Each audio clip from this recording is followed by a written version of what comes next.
Hi, minasan konnichiwa.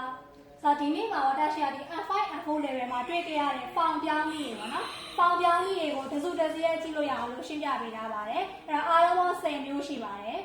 ။ကဲဆိုရိုးစော line နေနဲ့တွေခွဲခဲ့ရတော့က group 1ပေါ့နော်။ group 1ကို line တွေခွဲခဲ့ရတော့နဲ့ရှုပ်ခဲ့တယ်ပေါ့။အဲ့ဟာလေးတွေကိုတစ်စင်ချင်းပြအောင်လို့ရှင်းပြထားပါတယ်။ဒါမှဆို E line ကနေပဲအကုန်လုံးဒီအဆင့်တွေကိုပြောင်းခဲ့ရတာပေါ့နော်။အဲ့တော့ R line ပြောင်းတဲ့ K ဖောင်တွေ N5 တော့ဆိုရင် 9K တွေ့ခဲ့ရပါတယ်9ဖောင်ပေါ့နော်9ဖောင်ကကြတော့ mass ဆိုင်ရဲ့ play ဖောင်ပေါ့နော်အဲ့ဒီ 9K ကိုတွေ့ခဲ့ရပါတယ်အဲ့ဒီ9ဖောင်ရဲ့ chain group 1က R line ပြောင်း9ပေါင်း R line ပြောင်း9ပေါင်း group 2ဆိုရင်9ပဲပေါင်း group 3ကခို9ရှိ9ခို9ရှိ9ဆိုတော့ 9K R line ပြောင်း9ပေါင်း group 2 9ပဲပေါင်း group 3ခို9ရှိ9ခို9က key mass ရှိ9က she mass ပေါ့နော်ကဲတော့ R line ကိုပဲထပ်သုံးမယ် UKMK က N4 မှာတွေ့ရတာပါသူကကြတော့ passive form ပေါ့နော်ပြုလို့ရှင်ခံရပါရဲ့ဆိုရင်နေရာတွေမှာသုံးတဲ့အခါမှာဒီ UKMK ကိုပြောင်းသုံးတယ်ပေါ့နော် N4 ကတွေ့ရတဲ့ form မှာ UKMK သူလည်းပဲ R line ပြောင်း rare root ပေါင်း rare mass rare root စိုက်တာသုံးလို့ရတယ်နော်rare root ပေါင်း group 2က rare root group 3က khora rare root စ rare root khora rare root စ rare root ဟိုက်UKMK ဆိုရင် R line ပြောင်း rare root ပေါင်း group 2က rare root group 3က khora rare root စ rare root နောက်တဲ့ line ဖောင်ကနောက်တဲ့ R line ကိုပြောင်းတဲ့ဖောင်ကကျတော့ CLKK ကလည်း N4 မှာတွေ့ရတဲ့ဖောင်မှာသူကခိုင်းစေတဲ့ဖောင်ပါနော်ခိုင်းစေတဲ့ဖောင်အနေနဲ့သုံးခဲ့တာပါ CLKK အဲ့တော့သူလည်းပဲ R line ပြောင်း10 root ပေါင်း R line ပြောင်း10 root ပေါင်း group 2 စ10 root group 3 ခိုစ10 root စ10 root CLKK R line ပြောင်း10 root ပေါင်း group 2 စ10 root group 3 ခိုစ10 root စ10 rootဟုတ်ပြီဒါက R line မှာတွေ့ရတဲ့ဖောင်တွေကိုပြထားတာပေါ့နော် K ဖောင်တွေကိုနောက် U line နဲ့တွေ့ရတဲ့ K ဖောင်ကတစ်မျိုးတည်းရှိပါတယ် G short K ပါ N5 မှာတွေ့ခဲ့ရတဲ့ဖောင်မှာပြောရရင် dictionary ဖောင်ပေါ့နော်တချို့က dictionary ဖောင်လို့ခေါ်ပါတယ်တချို့ကတော့ G short K လို့ခေါ်ကြပါတယ်အဲ့တော့ G short K ဆိုရင် U line ပဲပြောင်း mask ကိုဖြုတ်သူကနောက်ကဘာမှမပေါင်းတော့ပါဘူးเนาะ U line ပြောင်း mask ပြော group 2ကတော့ root ဆိုတဲ့စလုံးလေးပေါင်းမယ် group 3ကတော့ khuru suru ဟုတ်ပြီနော် A line ပြောင်း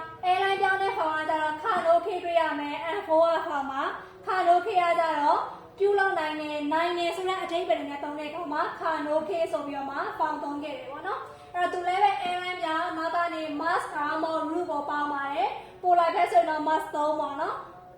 plain ထားနေဆိုလို့ရှိရင်တော့ dictionary root ကိုပြောင်းခဲ့တယ်ပေါ့နော်အဲ့တော့ A line ပြောင်း mask ကမှ root ကိုသုံးမယ် group 2က rare root group 3က khora rare root စ rare root နော် rare root khora rare root စ rare root နောက်ပြီးတော့ mere k နဲ့ k ရှိ k နဲ့အတွဲလိုက်တွေ့ကြရတာပါအဲ့ဒါ k ရှိ k ရဲ့ chain ကလွယ်တယ်တို့ရင်1 2 3အကုန်လုံးကို G short k ပြောင်းပြီးတော့နောက်ကနလေးလေးပေါင်းတာဆိုတော့သူ့ရဲ့ k ရှိ k လေးကိုဖိတ်ထားတယ်နော်အဲ့တော့ mere k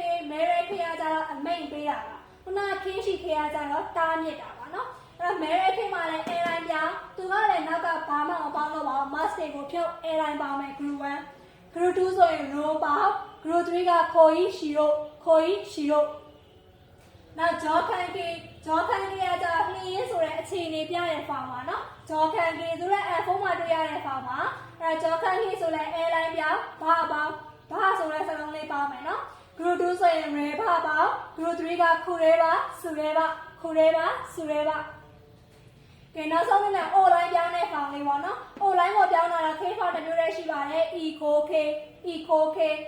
k ကကြတော့အလွယ်မှတ်ကြတယ် ma short ဖောင်လို့မှတ်ကြပါတယ်ဘာလို့ဆိုရင် N5 လုံးက verb ma short အနေနဲ့တွေ့ခဲ့ရတယ် N4 မှာ eco k ဖောင်ပြောင်းလို့ရတာပါဒီမှာလို့ပြောလို့ရှိရင်တော့သူက verb ကြဆိုဆိုရင်တိုက်တွန်းတဲ့ပုံစံဖြစ်သွားတယ်ပေါ့နော်အဲ့ဒါ eco k သူကတော့ O line ပြောင်းဥပေါင်းပါတယ် O line ပြောင်းဥပေါင်း group 2ဆိုရင် short group 3ကခိုရောရှီရော group 3ကခိုရောရှီရောဆိုတော့ဒါတွေကတော့ဒီ line တွေကိုသုံးပြီးပြောင်းသွားတဲ့ K ဖောင်တွေပေါ့နော်ပြောရရင်တော့ N4 ထဲမှာလည်းအများဆုံးပါတဲ့ဖောင်တွေပါနောက်တစ်ခုအောက်ကတော့သူက line မသုံးပါဘူး N5 မှာတွေ့ရတဲ့ K ဖောင်2မျိုးပေါ့နော်တာ K နဲ့တဲ K ဆိုပြီးပါပါတယ်တာဖောင်နဲ့တဲဖောင်ပေါ့နော်သူကတော့ line ကိုမသုံးပါဘူးသူ့ရဲ့ group လိုက်ခွဲသုံးသွားပါတယ်ဆိုတော့ each series ဆိုရင်စီစာဆက်တဲ့ပေါ့နော်ဆက်သေးလေးတဲဖောင်ဆိုရင်တဲပေါ့ တာဖောင်ဆိုရင်တော့တာပေါင်းပေါ့နော်ဂရုတူဆိုလည်းအတိုင်းပဲတဲဖောင်ဆိုတဲပေါင်းတာဆိုရင်တာပေါင်းဘေခိတဲရှိတဲခိတာရှိတာဟုတ်ပြီနော်အောက်ကဒီမှာလည်းပဲဂရုမန်းခန္ဓာနဲ့နဲ့မှတ်ရမှာတော့များပါတယ်အီချီရီဆိုရင်စေသေးတက်စေသေးတာခီဆိုအီတဲအီတာဂီဆိုအီတဲအီတာမီဘီဆိုအွန်တဲအွန်တာရှိဆိုရှိတဲရှိတာဒါလေးတွေကတော့အလွတ်ကျရမယ့်အနေနဲ့သုံးအောင်ပေါ့နော်အဲ့တော့ဒါတွေကတော့သူ့ line နဲ့သူခွဲပြီးတော့မှတ်ထားမယ်ဆိုလို့ရှိရင်ပုံပြီးမှတ်မိလွယ်ပါတယ်